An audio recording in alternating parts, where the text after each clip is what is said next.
This is a special updated edition of the TVNews.TV for Friday, October 2nd. This is the TV News, the industry's only daily video report, brought to you by American Ingenuity TV. For all of your electronic marketing and creative needs, American Ingenuity TV is simply the solution. Here's the announcement for host city for the 2016 Summer Olympic Games.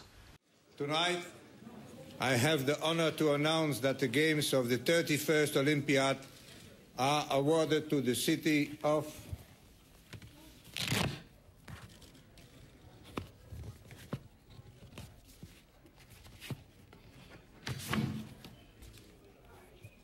Rio de Janeiro.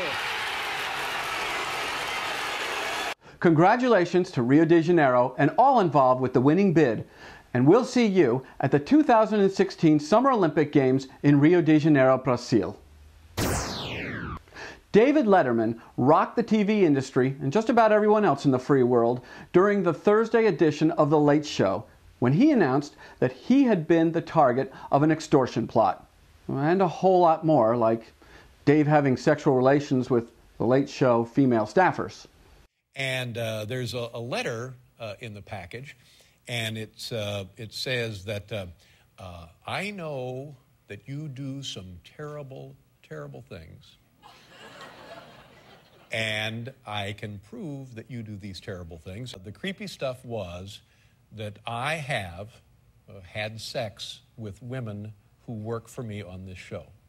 The attempted blackmail was predicated on graphic support materials not being disseminated to the public via a proposed book and/or movie screenplay. The perpetrator has been identified as a veteran CBS News employee attached to 48 Hours. The deal points in the previously reported Comcast-NBC deal in discussion have been clarified.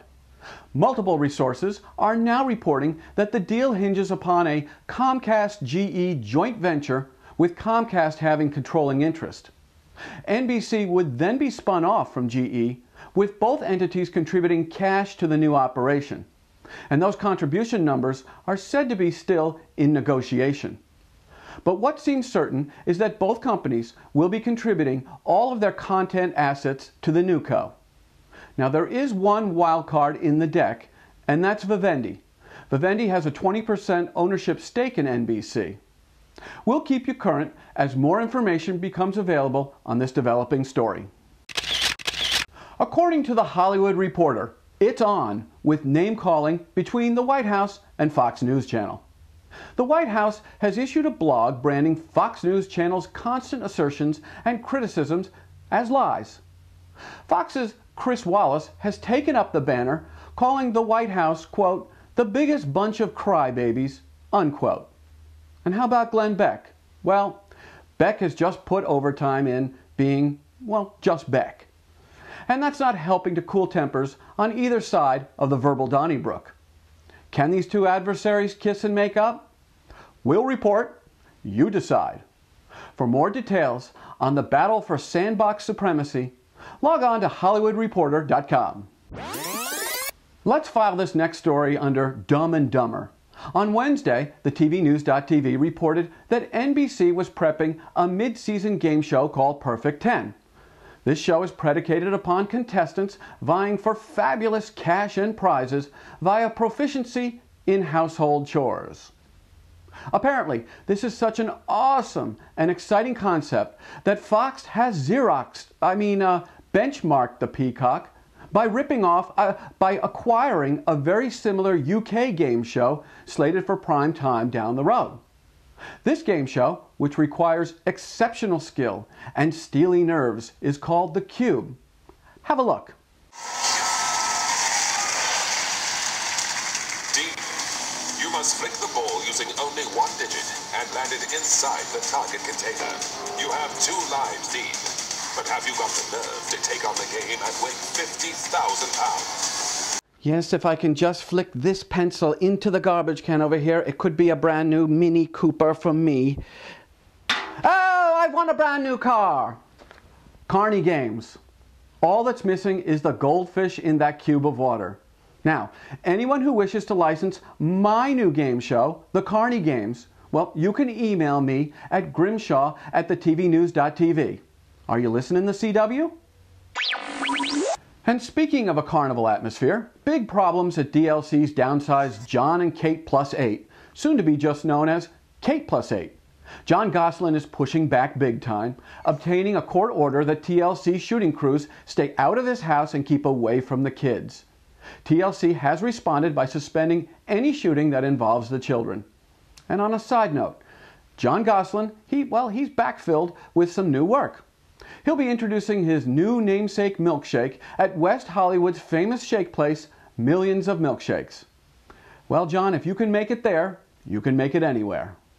The Sports TV News is brought to you by Store & Associates, sports and entertainment marketing specialists. Log on to storeandassociates.com and start connecting with sponsors and consumers. In just a little over a week, the UFL football season gets underway, and HDNet has just announced their starting broadcast team. Paul McGuire and Kenny Rice will be stationed in the booth, with Ron Kruk and Natalie Taylor handling the sideline reporting duties. Now, for those of you playing at home, the UFL describes itself as high-quality pro football that caters to underserved markets. Commencing October 10th, HDNet will be airing 5 games during the UFL's inaugural season, and all games, of course, will be aired in true high def.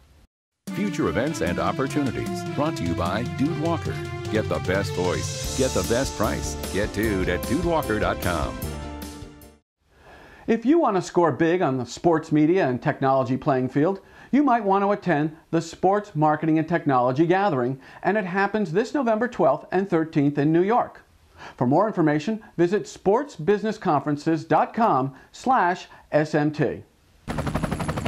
And don't forget about TV's first big industry event of 2010, the NAPI Market and Conference, January 25th through the 27th in Las Vegas. It's Vegas, baby. Registration is open right now, and you can start the process by clicking on the link just below this viewing box or log on to napimarket.com. Oh, and don't forget, only 23 days until the 2009 CTAM Summit in Denver. For more information, log on to the brand new ctam.com. And that's it for this edition of the TV News here at the TVNews.tv. 2 stories we're watching very closely, and we'll issue special reports when news breaks. The 2016 Olympics vote and the purported Comcast-NBC negotiations. Have a great weekend, and remember, you can catch up on any of this week's editions of the TV News simply by clicking on the TV News This Week section. We're seeing that happen a lot, and it's great that people are opting to stay current. Meanwhile, we'll be back on Monday with the only daily video newscast about the TV industry for the TV industry. And this Monday, we'll be presenting The Big Picture and the Monday Fun Day TV Trivia Quiz. It's your chance to win big. Until then, hang with the TV News on Facebook, Twitter, and LinkedIn. Please tell all of your colleagues about the TV News here at the TVNews.tv. I'm Jeff Grimshaw. Thanks for watching, and have an awesome weekend. The TV News has been brought to you by American Ingenuity TV. For all of your electronic marketing and creative challenges, American Ingenuity TV is simply the solution.